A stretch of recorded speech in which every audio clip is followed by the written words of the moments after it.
कहते हैं। तो आज हम लोग जानेंगे माइक्रोस्पोरोजेनेसिस। माइक्रोस्पोरोजेनेसिस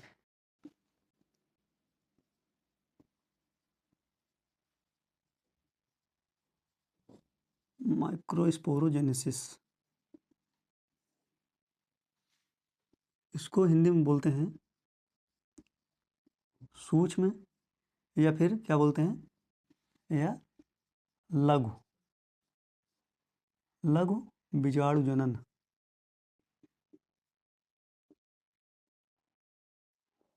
एनसीईआरटी के हिसाब से चल रहे हैं। तो चलिए देखते हैं होता क्या है। माइक्रोस्पोरोजेनेसिस होगा कहाँ? एंथर के अंदर जो ऐसे पाउच बनाए थे जिसको बोलते थे क्या? माइक्रोस्पोरेंजिया। ये कहाँ पर होता है? माइक्रोस्पोरेंजिया के अंदर होता है। माइक्रोस्पोरोजेनेसिस होगा कहाँ पर? कहाँ पर ये प्रोसेस होता है? माइक्रोस्पोरेंजिया, हिंदी में शायद बोलते हैं इसको सूक्ष्म बीजाणु ध्वनि। ठीक है। माइक्रोस्पोरेंजिया में कई प्रकार की सेल्स प्रेजेंट होती हैं, जिन्हें क्या बोलते हैं? आर्कीस्पोरियल सेल। माइक्रोस्पोरेंजिया में क्या प्रेजेंट होती है? सेल प्रेजेंट होती है। एंटी प्लस एंटी लिख देना, मतलब प्रेजेंट है। इन जो सेल इसमें पाई जा रही है उसको क्या बोलते हैं?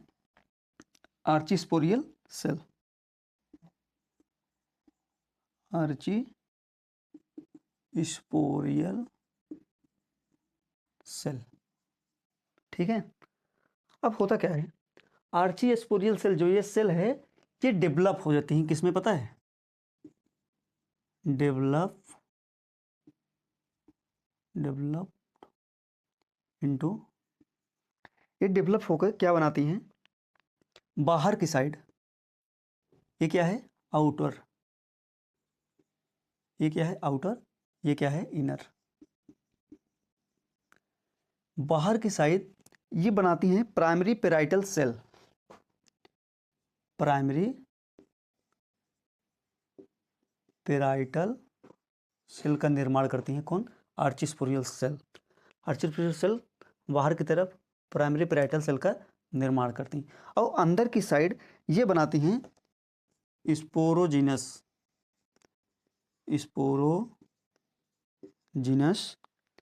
टिश्यू ये बोल सकते हैं, फिर क्या बोल सकते हैं? सेल। बाहर की साइड प्राइमरी पेराइटल, अंदर की साइड स्पोरोजिनस सेल। अब देखिए यही इंपॉर्टेंट है, क्या? Sporogenous cell. जो स्पोरोजिनस सेल हैं ये किसकी तरह काम करने लगती हैं? इसी स्पोरियल सेल किसकी तरह व्यवहार करने लगती हैं, यानी किस तरह काम करने लगती हैं? माइक्रोस्पोर मदर सेल की तरह। यहाँ पर लिख दे रहे हैं वर्क मतलब इसकी तरह काम करने लगती हैं। किसकी तरह? माइक्रोस्पोर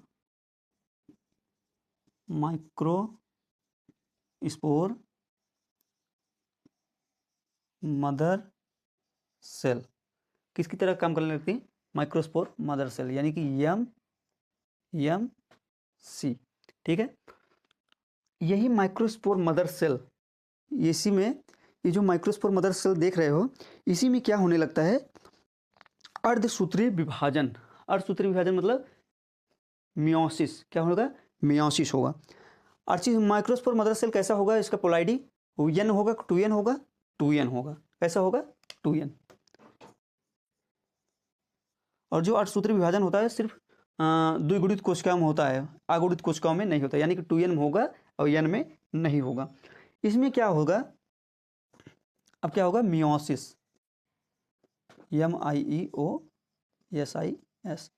इसको हिंदी में बोलते हैं अर्धसूत्रीय विभाजन। ठीक है, इसको लिख लीजिएगा। ये क्या बनाती हैं पता है? माइक्रोस्पोर मदर सेल में जब विभाजन होगा तो किसका निर्माण होता है? माइक्रोस्पोर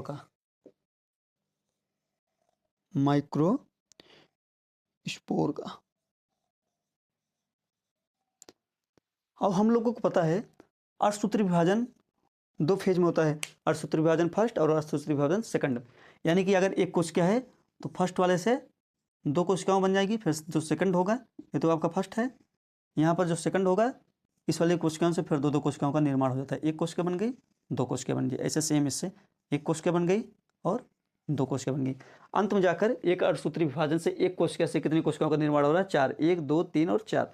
ऐसे ही जब माइक्रोस्पोर मदर सेल में जब अर्धसूत्री विभाजन होगा तब कितनी कोशिकाएं बनेगी? एक माइक्रोस्पोर मदर सेल से कितनी कोशिकाओं का निर्माण होगा? 4 कोशिकाओं का। यानी कि कितने माइक्रोस्पोर बनेंगे? 4। कितने माइक्रोस्कोप बन जाएंगे? 4। ठीक है। और ये पूरा कैसे रहेंगे? n रहेगा 2n, n रहेगा 2n, n रहेगा। ठीक है। माइक्रोस्पोर कैसा रहेगा? n रहेगा। अब यही माइक्रोस्पोर जो है, ये जो माइक्रोस्पोर है ये डेवलप हो जाता है, यानी कि जैसे कि भाई शुरुआत में बच्चा ही रहेगा समझ लो, धीरे धीरे जब इसका और टाइम बीतता है तो इसमें विकास होने लगता है। विकास होने के साथ ही बदल जाता है किसमें? पॉलन ग्रेन में। किसमें बदल जाता है? पॉलन ग्रेन में चेंज हो जाता है। ठीक है। अब पॉलन ग्रेन कितने रहेंगे? 4। यानी कि एक स्पोरोजिनस सेल से 4 पॉलन ग्रेन का निर्माण होता है और एक माइक्रोस्पोरेंजिया के अंदर कई सारे स्पोरोजिनस सेल होते हैं, यानी कि बहुत सारे पॉलन ग्रेन का निर्माण हो। पॉलन ग्रेन मतलब परागकण, यानी कि अगर हम लोग ऐसे फूल को ऐसे टच करें तो देखो पीला पीला ऐसे हाथ पर एक पाउडर जैसा लग जाता है, वही है क्या? पॉलन ग्रेन है। ठीक है। और पॉलन ग्रेन जब एंथर फट जाता है तब टूटकर बाहर आ जाता है। ठीक। अब हम लोग चलिए थोड़ा पॉलन ग्रेन के बारे में जानते हैं। एक बार इसको आप नोट करिए कैसा है। माइक्रोस्पोरेंजिस में माइक्रोस्पोरेंजियम होता है। कहाँ पर होता है? माइक्रोस्पोरेंजिया में होता है। ठीक है। उसके बाद आर्चिस प्रोसीड डेवलप इनटू एक आउटर साइड बन जाता है पैराइटल, इधर इधर फिर ऐसे अपना कर लीजिए। इसको लिखने की कोई जरूरत नहीं, समझ लीजिए बस। ठीक है। तो एक बार इसको लिखिए, हम इसको रिमूव करेंगे। हाँ तो चलिए हम लोग अब किसके बारे में जानेंगे? पॉलन ग्रेन के बारे में जानेंगे, यानी कि परागकण के बारे में जानेंगे। जैसा कि एनसीईआरटी बुक की लाइन है, पॉलन ग्रेन क्या होता है? मेल गैमेटोफाइट को रिप्रेजेंट करता है। पॉलन ग्रेन मेल गैमेटोफाइट यानी कि नर युग्मकोद्भिद, हिंदी देखो कठिन है ना, नर युग्मकोद्भिद को क्या करता है? रिप्रेजेंट करता है, रिप्रेजेंट करता है। ठीक है। अब जैसा कि हम लोग जानते हैं पॉलन ग्रेन जो होता है राउंड होता है। कैसा होता है? राउंड। और इसमें 2 लेयर पाई जाएगी। पॉलन ग्रेन में कितनी लेयर पाई जाएगी? 2 लेयर। कितनी होंगी? 2। ठीक है। जो आउटर वाली लेयर होगी, जो आउटर वाली लेयर होगी, आउटर वाली लेयर को बोलते हैं इग्जाइन। क्या बोलेंगे? इग्जाइन। ठीक है। आउटर वाली लेयर को क्या बोलते हैं? इग्जाइन। ये किससे मिलकर बना होता है पता है? यहीं पर लिख लीजिए इग्जाइन के बारे में।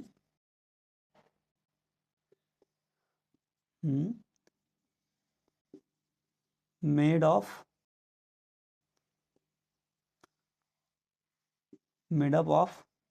किसके बना होता है?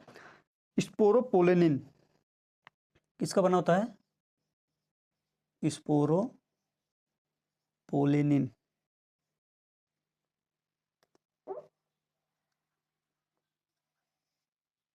स्पोरोपोलेनिन।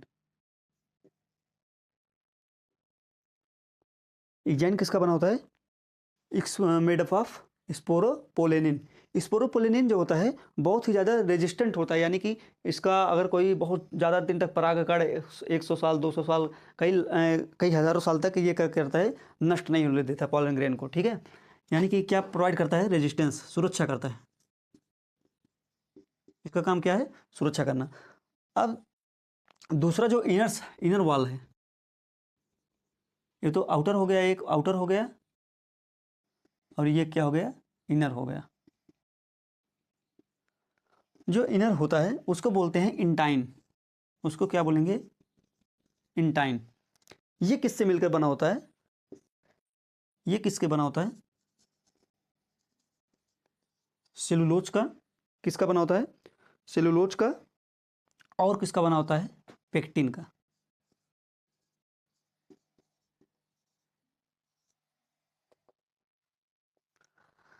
जो आप लोगों को अगर हिंदी ना मतलब इंग्लिश में ना दिख रहा हो सही से तो बताइए, कमेंट करिएगा। और नहीं तो आप जो हम हिंदी बोल रहे हैं जैसा, जैसे सेलुलोज बोलते हो, तो आप लोग नोट्स में अपने सेलुलोज लिख सकते हैं हिंदी में, कोई दिक्कत नहीं, अपनी समझदारी के लिए सही रहेगा। ठीक है, किसका बना होता है? स्पोरोपोलिन का। लेकिन कुछ जगह इसी में ऐसा होता है, किसमें? पॉलन ग्रेन में। पॉलन ग्रेन में कुछ जगह ऐसा होता है जहाँ पर आउटर मेम्ब्रेन क्या होता है? अब्सेंट होता है। देखो यहाँ पर क्या है? अब्सेंट है। अगर यहाँ पर आउटर मेम्ब्रेन अब्सेंट होगा तो एक पोर जैसे बन जाएगा। ठीक है, अगर आप एक छोटा बॉल ले लिए, उसके ऊपर बड़ा बॉल ले लिए, बड़ा बॉल में एक छेद कर दिए बाहर वाले में, तो एक छेद तो बन जाएगा ना, अंदर वाला बॉल से सेफ रहेगा। तो यानी कि बाहरी वाले में एक क्या होता है? एक पोर बन जाता है, ये पोर बन जाता है। इस पोर को बोलते हैं जर्म पोर। इसको क्या बोलेंगे? जर्म पोर। और यहाँ पर क्या होता है? स्पोरोपोलिन जो होता है, हम पूरा नहीं लिख देंगे, स्पोरोपोलिन क्या होता है? एब्सेंट होता है। ये स्पोरोपोलिन का स्पेलिंग यहाँ पर लिखा है, स्पोरोपोलिन क्या यहाँ पर होता है? एब्सेंट होता है। और उसी जगह को क्या बोलते हैं? जर्म पोर। उसी जगह को क्या बोलते हैं? जर्म पोर। और जो स्पोरोपोलिन है, यानी कि जो स्पोरोपोलिन है, स्पोरोपोलिन का निर्माण कौन करता है? यानी कि स्पोरोपोलिन को कौन सीक्रेट करता है? Tapetum cell. यहाँ पर लिख सकते हो आप, स्पोरोपोलिन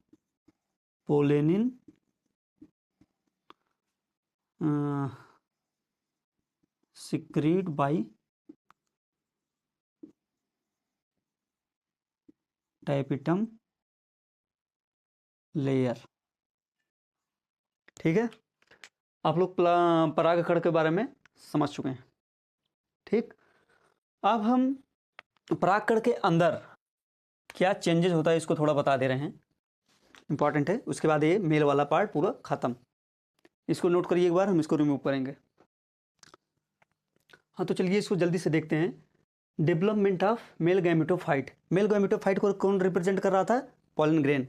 यानी कि हम यहाँ पर क्या बना ले रहे हैं? Pollen grain. इसका आउटर हो गया और ये इसका इनर हो गया। इसके अंदर क्या पाया जाएगा? न्यूक्लियस। ये क्या है? न्यूक्लियस। न्यूक्लियस मतलब केंद्रक। अब इसमें विभाजन होता है। ठीक है, इसमें विभाजन होता है, और वो विभाजन कैसा होगा? समसूत्री विभाजन होगा। किसमें? इसके न्यूक्लियस में समसूत्री विभाजन होता है। किसके? पॉलन। ये क्या है पूरा? ये आपका है पॉलन ग्रेन। Pollen grain. इसमें क्या होता है? इसके न्यूक्लियस में समसूत्री विभाजन होता है। यहाँ पर लिख दे रहे हैं, कौन सा विभाजन? समसूत्री। समसूत्री को बोलते हैं क्या? माइटोसिस। माइटोसिस।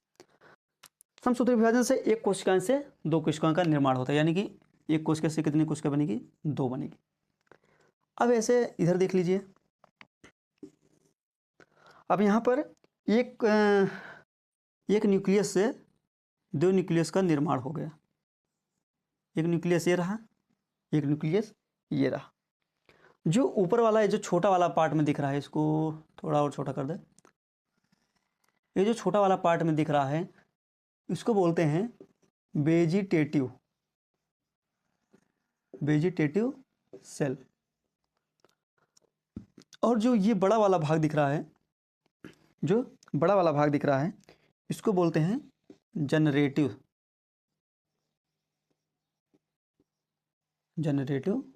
सेल। ठीक, पॉलन ग्रेन के न्यूक्लियस में समसूत्री विभाजन हुआ, इसके बाद क्या बने? वेजिटेटिव और जनरेटिव सेल। जनरेटिव सेल में क्या होता है? फिर से एक बार विभाजन होता है। जनरेटिव सेल में एक बार फिर से विभाजन होगा। कौन सा विभाजन? समसूत्री।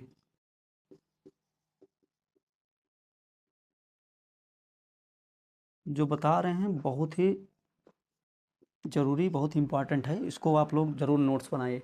ठीक है, इसमें फिर से समसूत्री विभाजन होगा। उसके बाद क्या बन जाता है? ये तो आपका हो गया वेजिटेटिव वाला। यहाँ पर एक सेल से कितने सेल बन गए? दो। अब ये जो दोनों बने, ये तो आपका वेजिटेटिव हो गया ऊपर का। ये जो दोनों बने हैं, ये क्या हो जाएंगे? ये क्या हो जाएंगे आपके? Male gamete. क्या हो जाते हैं?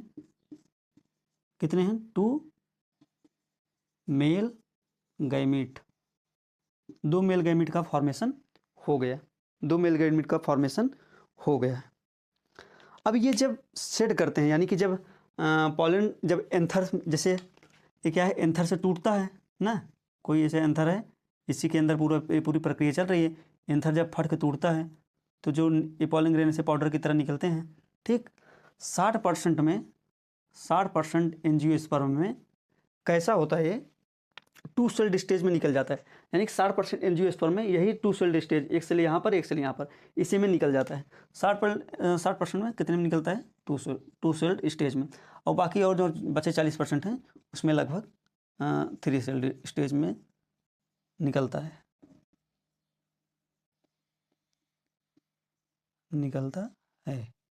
यानी कि जब एंथर से निकलेगा तो लगभग ज़्यादातर पौधे में यही 2 सेल में रहते हैं, तभी निकल जाता है। ये आके बाद में डेवलप होगा। कुछ परसेंट पौधे ऐसे हैं जिसमें 3 सेल इसे पूरा कंप्लीट होकर तब निकलता है। तो चलिए, हम लोग माइक्रोस्पोरोजेंसिस और इसके बारे में पूरा जान चुके हैं अच्छे से, ठीक है।